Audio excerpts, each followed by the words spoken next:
Un barrage de 24 milliards bouleverse l'équilibre énergétique mondial et défie les anciennes puissances. Pendant 15 ans, Pékin a promis 6000 mégaballes sans jamais poser une seule pierre. Tandis qu'en 14 jours, New Delhi a signé un contrat gigantesque garantissant et des transferts de technologie. Pourquoi un pays comme le Burkina Faso a-t-il dû attendre si longtemps avant qu'Ibrahim Traoré obtienne enfin une réponse concrète et crédible pour son peuple? Ce contraste brutal annonce une décennie où la région pourrait devenir le véritable cœur électrique de l'Afrique. L'annonce du méga-barrage ne se résume pas à un simple contrat d'infrastructure. Elle représente un pari colossal, transformer un pays frappé par les coupures de courant en moteur énergétique régional. Si ce projet aboutit, le Burkina Faso passera du statut de dépendant à celui d'exportateur d'électricité. Le bénéfice est clair, un avenir où des millions de foyers disposeront d'une lumière fiable et d'une eau maîtrisée. En d'autres termes, ce n'est pas seulement un ouvrage d'ingénierie, c'est une promesse d'autonomie d'emploi et de stabilité sociale. Mais cet espoir se heurte à des risques immenses, car l'histoire récente a montré que les promesses de barrages pouvaient rester des mirages. Derrière chaque turbine annoncée se cache une question pressante. La nouvelle alliance saura-t-elle tenir face aux contre-offensives diplomatiques et aux manœuvres économiques venues de Pékin ou d'ailleurs? Cette tension donne tout son enjeu à la décision d'Ibrahim Traoré, qui place désormais le pays au centre d'un bras de fer mondial. En moins de 2 semaines, un dossier poussiéreux de 15 années d'attente fut balayé d'un geste. L'Inde, après seulement 14 jours d'examen, valida un projet de 8500 mm, dépassant de 200 mm l'offre initiale de la Chine. Ce contraste numérique a marqué la rupture. Ce que Pékin promettait depuis 2009, New Delhi l'a engagé en quelques signatures. Au départ, tout semblait pourtant écrit.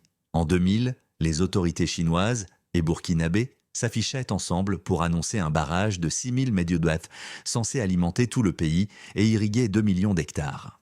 La valeur du contrat atteignait 7 milliards de dollars et l'empressement officiel paraissait sincère. 5000 hectares furent libérés, 12 villages déplacés, des études d'impact rédigées. Mais à chaque échéance, un nouveau délai surgissait. Étude de faisabilité prolongée en 2012, financement suspendu en 2015. Évaluation relancée en 2018, puis prétexte sanitaire en 2020. En 2023, silence total des banques et ministères chinois. Ces reports répétés eurent des conséquences tangibles. Dans les campagnes, les champs se desséchaient, accentuant les cycles de sécheresse. À la capitale, les étudiants révisaient à la lueur de bougies tandis que des entreprises fermaient après des séries de coupures prolongées. Fatou, une mère du Gourcy, parcourait 3 kilomètres chaque matin pour chercher de l'eau. Chaque 2 ans, ses récoltes échouaient. Pour elle, comme pour tant d'autres, le barrage n'était pas un luxe symbolique, mais une condition de survie. C'est dans ce contexte d'échecs accumulés qu'Ibrahim Traoré se tourna vers l'Inde. La réponse fut immédiate. Là où Pékin brandissait des présentations PowerPoint, New Delhi envoyait des ingénieurs. Les chiffres, les délais et surtout les clauses de pénalité montrèrent une rupture d'approche. Ce basculement révèle une logique implacable. La Chine utilisait l'attente comme instrument de dépendance. L'Inde la remplaçait par l'urgence de construire. Derrière les chiffres, il y a des visages. Dans les récits locaux, ce sont souvent des citoyens ordinaires qui deviennent les premiers témoins des changements. Fatou, cette mère contrainte de marcher chaque jour pour obtenir de l'eau, représente l'impatience des campagnes. Amadou, un chauffeur de taxi de Ouagadougou, raconte quant à lui comment les coupures électriques brisaient ses batteries et forcèrent ses enfants à réviser sous des lampes à pétrole. Ces histoires, loin d'être anecdotiques, mettent un visage humain sur un projet colossal. L'arrivée des ingénieurs indiens modifia rapidement la perception collective. Les plans précis, les promesses de transfert de technologie et la mention de clauses de retard pénalisantes marquèrent une différence radicale avec la rhétorique de Pékin. Pour la première fois, des habitants eurent l'impression que les discours officiels pouvaient se traduire en chantiers réels. Les premiers ateliers de formation pour techniciens burkinabés devinrent des signes visibles qu'une nouvelle ère s'ouvrait. Le rôle d'Ibrahim Traoré fut central dans cette transition. En cherchant activement une alternative, il incarna l'image d'un dirigeant capable de rompre l'attente et de replacer son pays au cœur d'un choix stratégique. Les premiers effets se mesurèrent autant dans la confiance des populations que dans la nervosité de la diplomatie chinoise. Car à Ouagadougou, une conviction se propageait rapidement. L'époque des promesses différées touchait à sa fin. En somme, la présence d'acteurs concrets et la rapidité des gestes initiaux donnèrent une force nouvelle à un projet longtemps perçu comme chimère. Et la question se reformule alors quand les citoyens voient enfin les machines arriver, que deviennent 15 années d'attente. Tout bascula en quelques semaines. Le déclencheur fut simple, la lassitude d'un pays face à 15 années d'attente. Quand Ibrahim Traoré plaça le dossier chinois devant New Delhi, le processus s'enclencha brutalement. L'Inde répondit en 14 jours, clause signée. ingénieur dépêché, et soudain la perspective d'un barrage réel concret surgit. L'activation du projet produisit immédiatement des ondes de choc. Pékin, surpris par la rapidité de l'accord, tenta d'abord d'ignorer la nouvelle. Mais la taille du contrat, 24 milliards de dollars, soit le plus grand projet d'Afrique de l'Ouest, rendit impossible le silence. Les médias chinois parlèrent de choix imprudents. Les diplomates, eux, réclamèrent un délai de discussion. Pourtant le chantier venait d'être engagé. Puis le rythme s'accéléra. Dans les villages déplacés depuis 2009, l'annonce raviva une colère contenue. Pourquoi avoir attendu si longtemps à Ouagadougou? Les coupures électriques encore quotidiennes devinrent un argument populaire en faveur du nouveau partenariat. Les rues bruissèrent d'une même phrase. Ils construisant vraiment. Les plans indiens circulèrent déjà entre les ministères. La montée vers le point culminant fut rapide. 3 délégations chinoises atterrirent en moins de 72 heures. Un contrat révisé fut brandi. 30 milliards plus que l'offre indienne, des promesses de délais raccourcis, de technologies supérieures, de garanties financières. Mais la réaction burkinabé fut glaciale. Une seule question fut posée. Où étaient ces ressources depuis 15 ans? Dans la salle, le silence pesa lourd. À ce moment-là, le contraste atteignit son apogée. L'Inde avançait avec des calendriers précis, des pénalités écrites, un transfert complet de savoir-faire. La Chine, en 15 ans, n'avait livré que des études sans fin. Les citoyens le comprirent immédiatement. Amadou le chauffeur formula l'évidence. Si l'argent existait, pourquoi avons-nous vécu dans le noir? Sa remarque fit écho dans les médias africains. Puis vinrent les répliques dans la région. Ministres et journalistes parlèrent de projets du siècle. Des gouvernements voisins, Ghana, Nigeria, Kenya, demandèrent à rencontrer les délégations indiennes. Le monopole chinois patiemment construit s'effritait en direct. En Europe, une note interne fuitée exprima la crainte d'un bouleversement énergétique. À Washington, des analystes reconnurent que l'hypothèse Afrique sans choix venait de disparaître.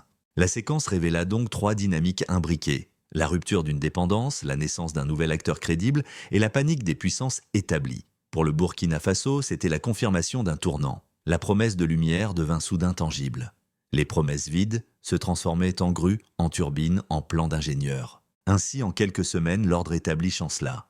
Et au cœur de ce renversement, une figure s'imposa, celle d'Ibrahim Traoré, symbole d'un pays capable de dire non à l'attente et oui à l'action. La force de l'accord signé avec l'Inde se mesure d'abord par des chiffres précis. Premier repère, 15 milliards de dollars seront consacrés uniquement au complexe du barrage, couvrant le béton, les turbines, les infrastructures de transmission. Ce montant équivaut à plus du double de ce que la Chine avait initialement proposé et il marque une volonté claire de livrer un ouvrage complet sans compromis. En d'autres termes, la somme n'est pas dispersée. Elle s'est concentrée sur le cœur énergétique garantissant que la puissance de production atteindra bien les 8500 mégawatts promis. Deuxième repère, 4 milliards de dollars sont destinés aux connexions régionales. Ces fonds doivent relier le réseau burkinabé à 6 pays voisins, transformant l'État enclavé en véritable carrefour énergétique. Cette projection n'est pas abstraite. Elle implique des lignes à haute tension, des sous-stations modernes et la capacité d'exporter l'excédent de production. Chaque dollar investi crée donc un effet multiplicateur au-delà des frontières,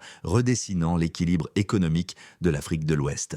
Repère 3 milliards de dollars financeront l'irrigation. Canaux, stations de pompage, réseaux de distribution de millions d'hectares pourront être irrigués toute l'année. Cette donnée change radicalement la donne agricole. Elle signifie des récoltes continues, la fin des cycles de sécheresse récurrents et la possibilité de transformer le pays en grenier régional. Là où les paysans perdaient une saison sur 2, ils pourront désormais planifier 3 récoltes. C'est une révolution silencieuse mais déterminante. Enfin, un dernier chiffre complète l'architecture. 2 milliards de dollars pour des zones industrielles. Ces espaces accueilleront des activités jusque-là impossibles. Fonderie d'aluminium, production d'acier, centre de données. L'accès à une énergie bon marché et fiable ouvre un horizon nouveau. Transformer les matières premières, localement créer des chaînes de valeur internes et retenir une jeunesse souvent tentée par l'exil. Ces montants, loin d'être de simples promesses, sont encadrés par des clauses strictes. Chaque retard entraînera des pénalités financières pour les entreprises indiennes, non pour l'État burkinabé.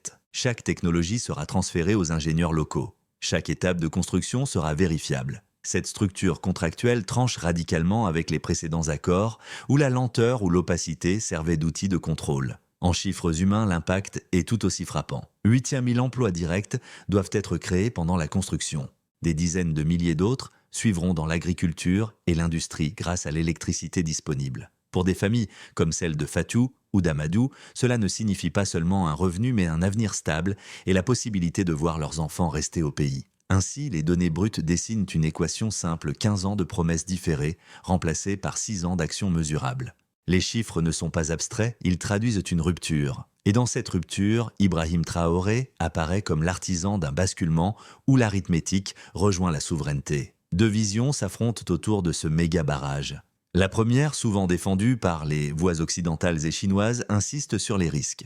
Selon ses critiques, un projet de 24 milliards de dollars pèserait trop lourdement sur les finances d'un pays dont le PIB reste modeste. Ils redoutent une spirale d'endettement semblable à celle vécue par d'autres nations prises dans les filets de projets colossaux. Les mêmes analystes avancent aussi l'argument écologique.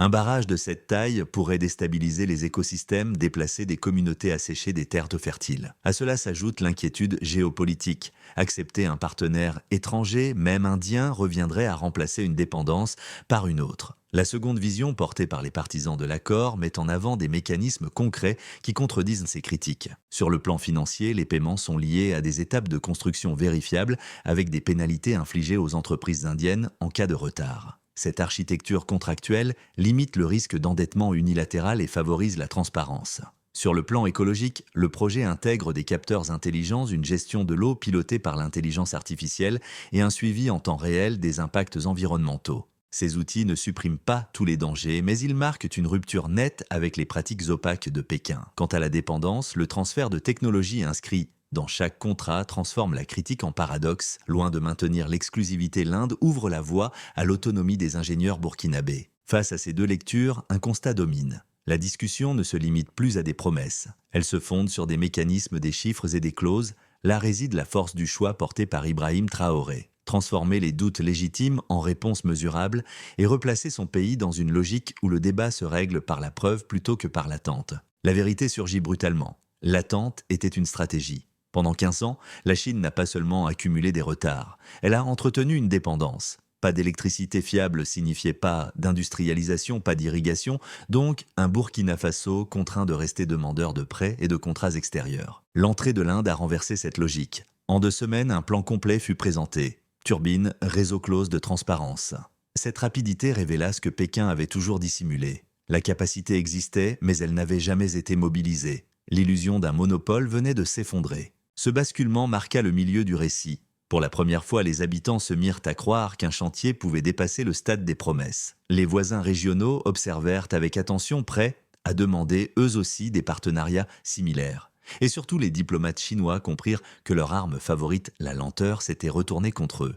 Dans ce contraste, le rôle d'Ibrahim Traoré se cristallisa celui d'un dirigeant qui, en refusant d'attendre davantage, força le monde à montrer son véritable visage. Les retombées de l'accord dépassent largement le seul périmètre du Burkina Faso. Elles se déclinent en 4 dimensions concrètes touchant directement la vie des citoyens, l'économie nationale, la région et même les rapports globaux. Pour les citoyens ordinaires, les familles voient leur horizon changer. Les familles, comme celle de Fatou, voient l'horizon changer. L'accès à une eau régulière grâce aux 2 millions d'hectares irrigués signifie 3 récoltes par an au lieu d'une. Dans les villes, la perspective de lumière stable transforme les soirées d'études des enfants qui n'auront plus à dépendre des bougies. Avec 8000 emplois directs et des dizaines de milliers d'emplois indirects, le projet devient une planche de salut social. Du côté de l'économie nationale, une transformation structurelle se dessine. Les 2 milliards investis dans des zones industrielles annoncent un virage stratégique. L'aluminium pourra être fondu localement, l'acier produit sur place, et même des centres de données alimentés par une énergie bon marché. Cette montée en gamme industrielle signifie davantage de valeur ajoutée retenue au pays et moins de dépendance vis-à-vis des importations. Pour un État longtemps réduit au rôle d'exportateur de matières premières, c'est une bascule structurelle. Au niveau régional, l'intégration énergétique prend forme. Les 4 milliards consacrés aux interconnexions électriques transforment le Burkina Faso en pivot énergétique. 6 voisins du Mali au Ghana bénéficieront de l'excédent de production. Cette intégration favorise une interdépendance nouvelle. Lorsque l'électricité circule au-delà des frontières, les économies deviennent moins vulnérables aux chocs extérieurs et plus liées entre elles. La coopération énergétique pourrait devenir une matrice pour d'autres projets communs. Sur la scène internationale, les équilibres géopolitiques vacillent. La perte de contrôle chinoise fait vaciller 20 ans de stratégie. Pékin n'est plus seul maître du tempo africain. L'Europe, par crainte d'une concurrence énergétique, voit son propre agenda écologique fragilisé. Washington, de son côté, s'interroge sur l'émergence d'une autonomie stratégique africaine appuyée sur des technologies indiennes.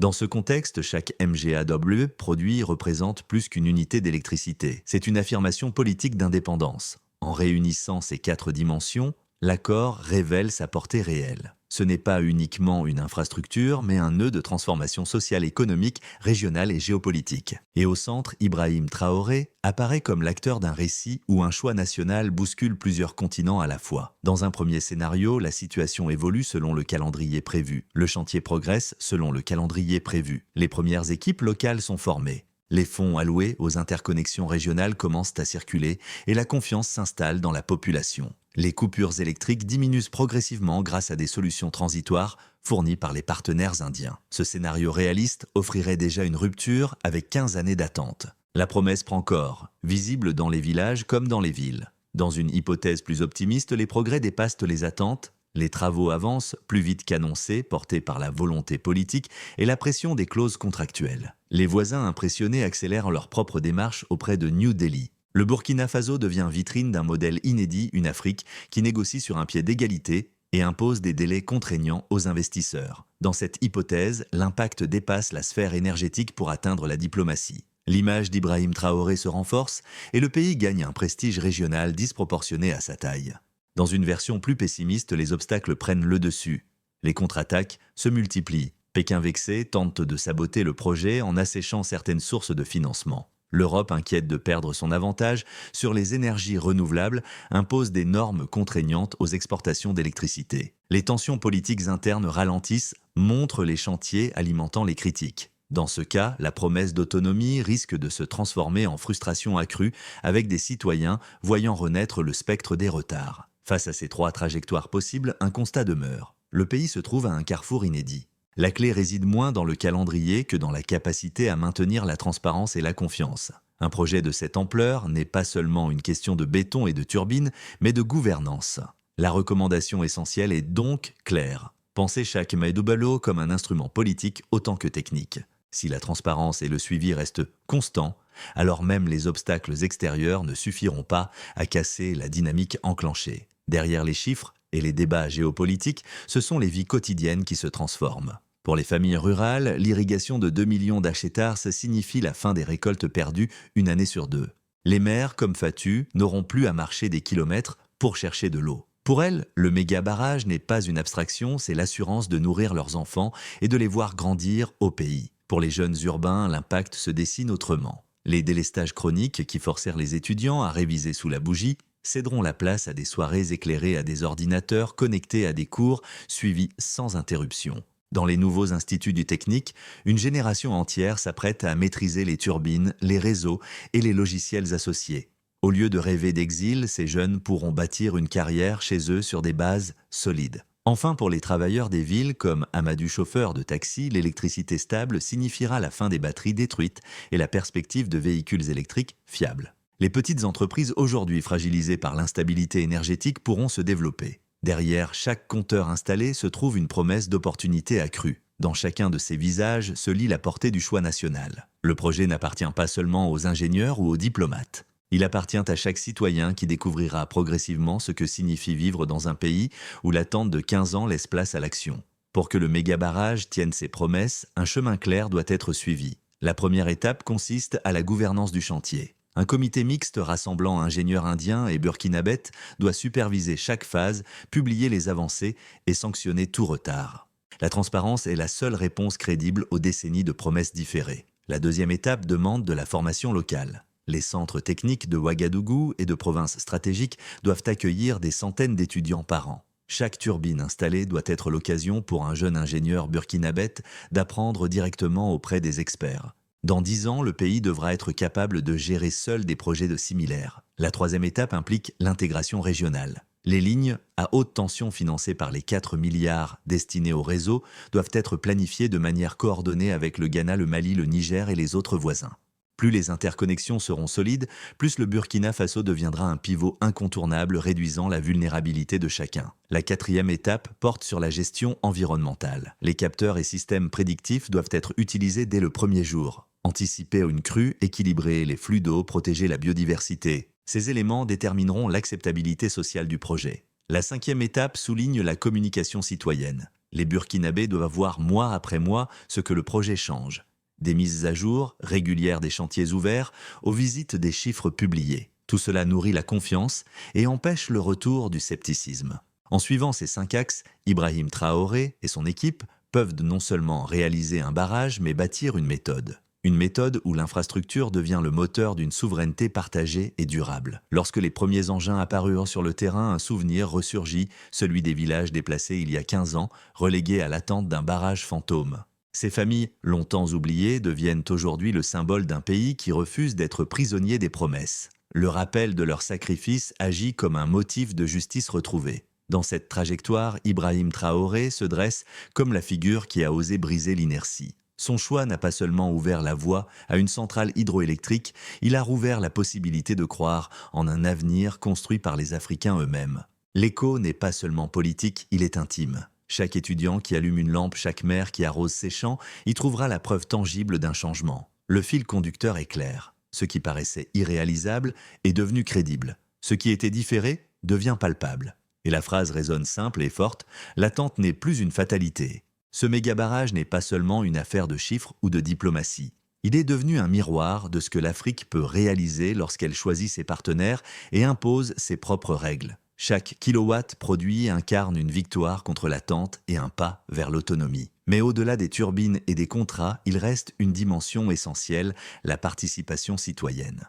La transformation ne tiendra que si chacun s'y reconnaît, des familles rurales aux jeunes diplômés des villes. Le projet appartient au peuple et son avenir dépendra de sa capacité à rester vigilant, informé et impliqué. Alors, la question demeure ouverte. Comment voyez-vous ce futur où le Burkina Faso, porté par Ibrahim Traoré, devient le cœur énergétique d'une région entière? Partagez vos réflexions, discutez-en autour de vous et contribuez à nourrir un débat digne de l'enjeu. L'histoire est en marche et chacun peut choisir d'y prendre part.